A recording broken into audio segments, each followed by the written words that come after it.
Halo, kali ini kita akan berbicara masalah direct coupled multistage amplifier. Nah, seperti apa ini? Nah, saya scroll dulu ke atas ya. Nah, ini kalau yang kemarin kan ada couplingnya, ya. Ini ada kapasitor. Sekarang yang tanpa coupling. Nah, kalau tanpa coupling otomatis tanpa bias, divider bias maksud saya.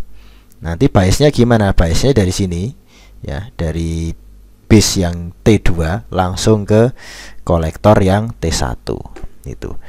Coba ini saya gambarkan saja biar lebih dong dan plong. Ini ada divider bias, kemudian di sini ada transistornya. Nah, begini. Oh, maaf. Di sini tidak ada tidak ada kopling. Nah, kemudian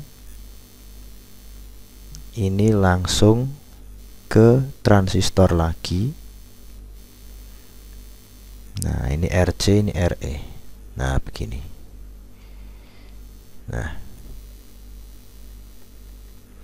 Nah, gitu nggih. Nah, ini adalah yang direct coupled. Ini VCC. Ini R dividernya R1, R2, ini R3 gitu, R4, R5, R6, kemudian di sini outputnya Vout. Gitu. Oh, di sini Vin ya. Vin. Nanti kan di sini ada apa? Kalau digambar secara lengkap itu ini ada hambatan dalam, kemudian ada sumber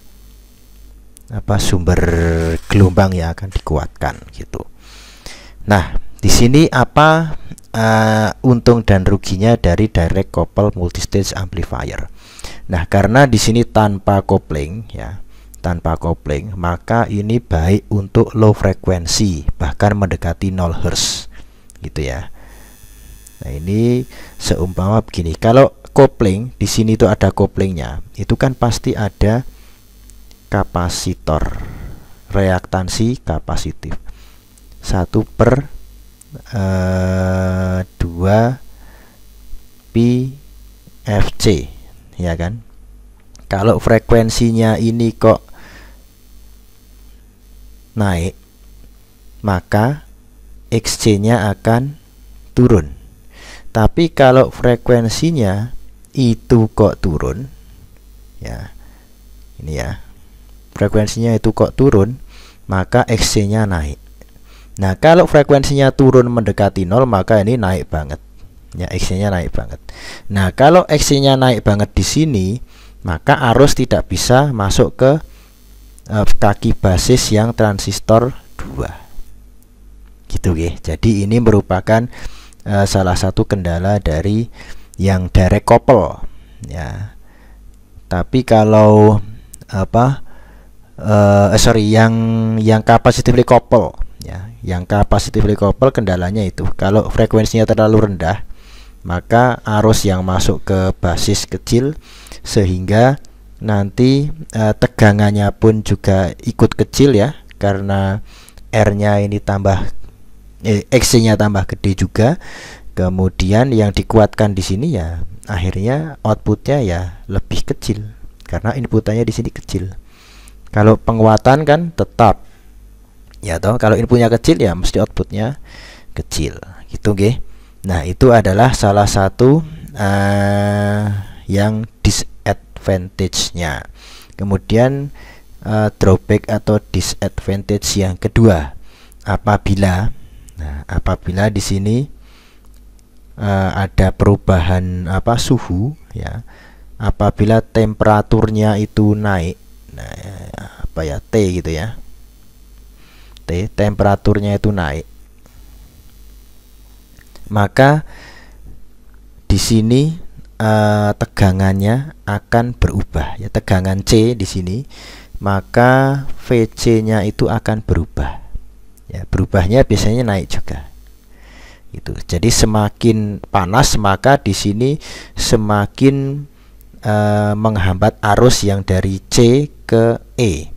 Nah, kalau arusnya terhambat, maka di sini tegangannya akan naik. Nah, gitu. Jadi inputnya ini akan terpengaruh oleh output dari C, begitu juga output yang final. Gitu ya. Jadi V out itu terpengaruh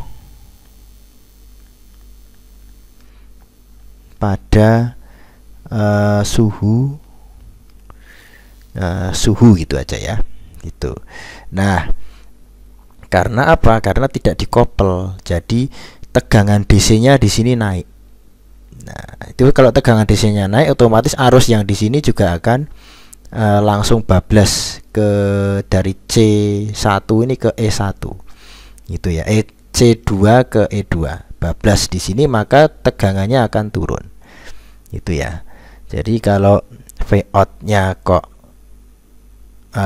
kalau temperaturnya kok naik di sini, maka outputnya pasti akan turun, gitu ya.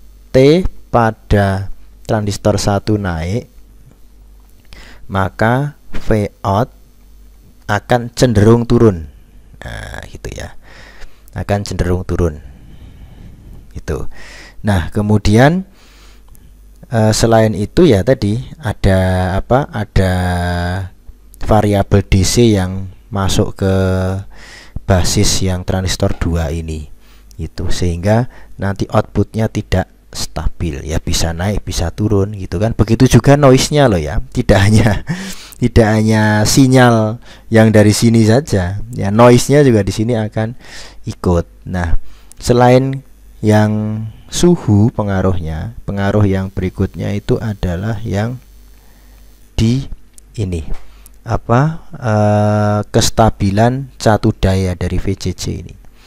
Kalau VCC-nya itu adaptornya gitu ya, adaptor yang disuplai ke VCC itu tidak bagus, maka akan tidak stabil juga, ya kan?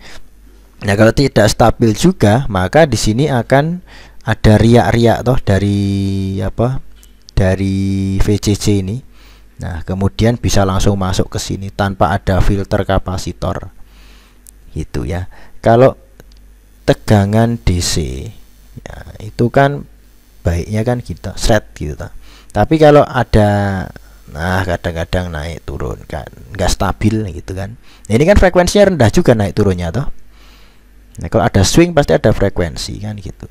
Nah, maka langsung bablas saja, tidak disaring sama ini. Apa, tidak disaring sama kapasitor ini. Kapasitor itu kan kalau ada frekuensi rendah tadi, otomatis kan tersaring toh.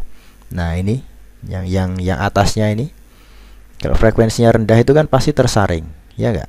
Frekuensi rendah, kemudian X-nya akan naik, gitu. Jadi yang DC ini akan sangat mempengaruhi baik level DC-nya ya, dari sini sampai sini, ataupun ini ketidakstabilannya.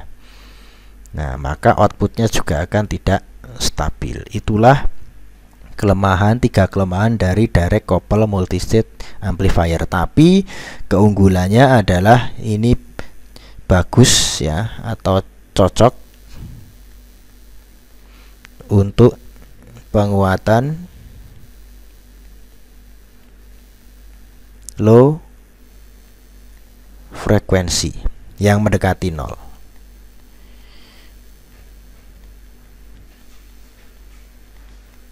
Hertz. Nah, gitu.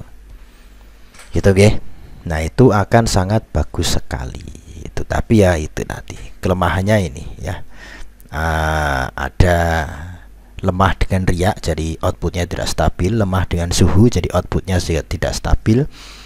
Nah, kemudian ini, ini malah yang kelebihan tadi ya, yang nomor 1 itu, yang apa namanya, bisa menjadi penguat untuk frekuensi rendah karena tidak ada reaktansi kapasitif pada ini, pada input basis transistor 2. Itu nggih. Oke, cukup sekian untuk video kali ini mengenai direct couple multistage amplifier. Semoga bermanfaat.